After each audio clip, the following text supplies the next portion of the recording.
ارکان اسلام جو ہے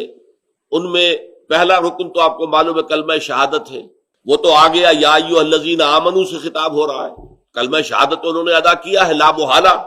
تب وہ یا ایھا الذین آمنوا کے زمرے میں شامل ہوئے۔ اس کے بعد پہلا رکن جو ہے رکن اعظم یا رکن رکین وہ نماز ہے، جس کے بارے میں کہا گیا ہے کہ روز محشر کے جان گداز بود اولی پرسش نماز بود، پہلا حساب کتاب نماز کا ہونا ہے قیامت کے دن۔ اور نماز کو کہا گیا کہ یہ الصلاۃ عماد الدین، یہ تو دین کا اصل ستون یہ ہے، لہذا اس نماز کے یہ دو ارکان جو ہیں رکوع اور سجود ان کی طرف حوالہ دے کر گویا کہ یہاں مراد نماز ہے۔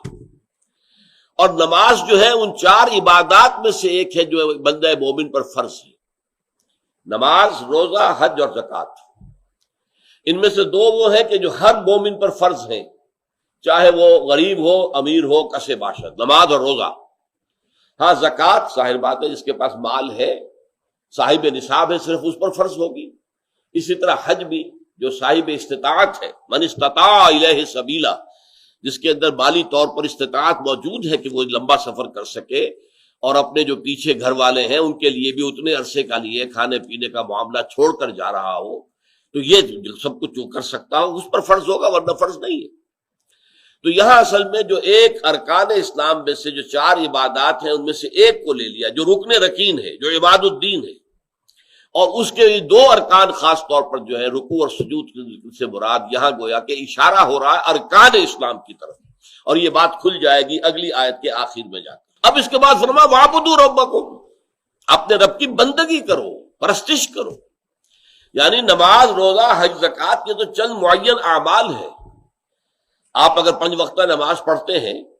تو آپ کے 24 گھنٹوں میں سے 2 گھنٹے نکل جاتے ہوں گے اس کے لیے، آپ تیاری کرتے ہیں، وضو کرتے ہیں، پھر نماز پڑھتے ہیں، فجر ہے، ظہر ہے، عصر ہے، اور پھر مغرب ہے، عشاء ہے، 2 گھنٹے 2.5 گھنٹے بس۔ یعنی یوں سمجھیے کہ اندازہ یہ ہے کہ اگر کوئی شخص پابندی سے 5 وقتہ نماز پڑھتا ہو تو وقت کا عشر نکل جاتا ہے، 10واں حصہ، عشر جسے آپ کہتے ہیں، جیسے زمین کی پیداوار کا عشر ہے،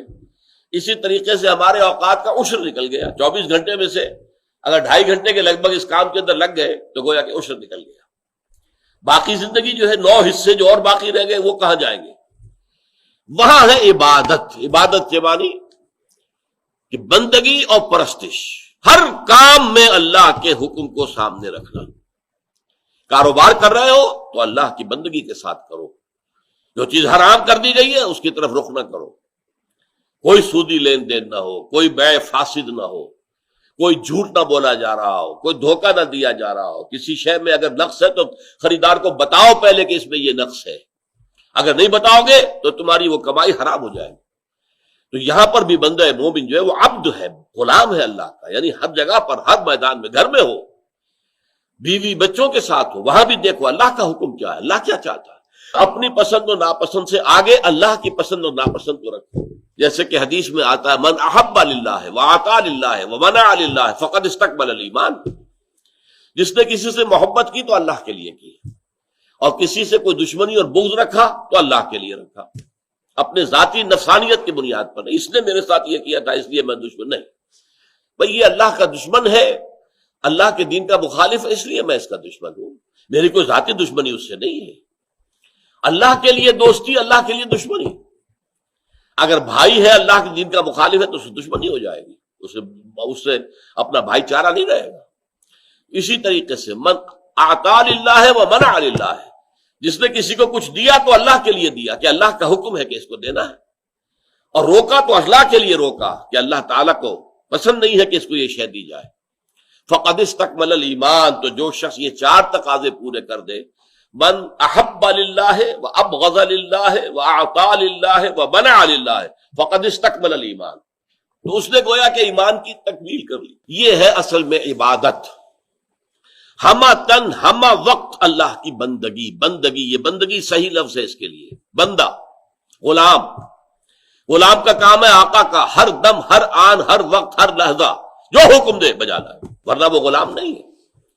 امپلائر امپلائی ریلیشن شپ کو یہاں اپلائی نہیں کر سکتے آپ امپلائر ہیں، آپ نے ملازم رکھا ہے، فرض کیجیے خانسامہ رکھا ہے، آپ اس سے یہ نہیں کہہ سکتے جا کے میرا ٹوائلٹ صاف کرو، نہیں، وہ کہے گا جناب میں خانسامہ کی حیثیت سے ملازم ہوا ہوں، میں آپ کا ٹوائلٹ صاف کرنے کے لیے ملازم نہیں ہوا۔ یا یہ کہ ایک شخص ہے کام کر رہا ہے، 8 گھنٹے اس نے پورے کر دیے، اب آپ کہیں ابھی اور کام کرو، میں تو نہیں کروں گا جناب، میں بس 8 گھنٹے کی میری آپ سے طے تھی بات، میں نے کر دی۔ تو وہ تو ایک ٹائم کے لیے، لیکن اب جو ہوتا غلام وہ تو ہما وقت ہما تن ہما وجود۔ پھر یہ کہ ایک ہے اطاعت، پوری زندگی میں اطاعت، ایک ہی اس اطاعت کا جذبہ کیا ہے، جبر کے ساتھ ہو رہی ہے، اکراہ کے ساتھ ہو رہی ہے، ناپسندیدگی کے ساتھ ہو رہی ہے، دل میں آدمی گالیاں دے رہا ہے اپنے آقا کو، حکم مان رہا ہے، دل میں اپنے گالیاں دے رہا ہے، یہ بندگی تو ہوئی، یہ عبادت نہیں ہے۔ عبادت وہ ہوتی ہے جبکہ یہ اطاعت کی جائے ہما تن اللہ تعالی کی محبت کے جذبے سے سرشار ہو کر۔ اسی لیے ابن تیمیہ رحمۃ اللہ علیہ اور حافظ ابن قیم رحمۃ اللہ علیہ نے ان 2 چیزوں کو لازم قرار دیا ہے، غایت الحب، حد درجے کی محبت اللہ کے ساتھ، وغایت الذل والخضوع، حد درجے میں اللہ کے سامنے بچھ جانا، اپنے آپ کو بچھا دینا، جو آپ کا حکم ہے، جو فرمان ہے، جو بھی آپ کی مرضی ہے، سر تسلیم خم ہے۔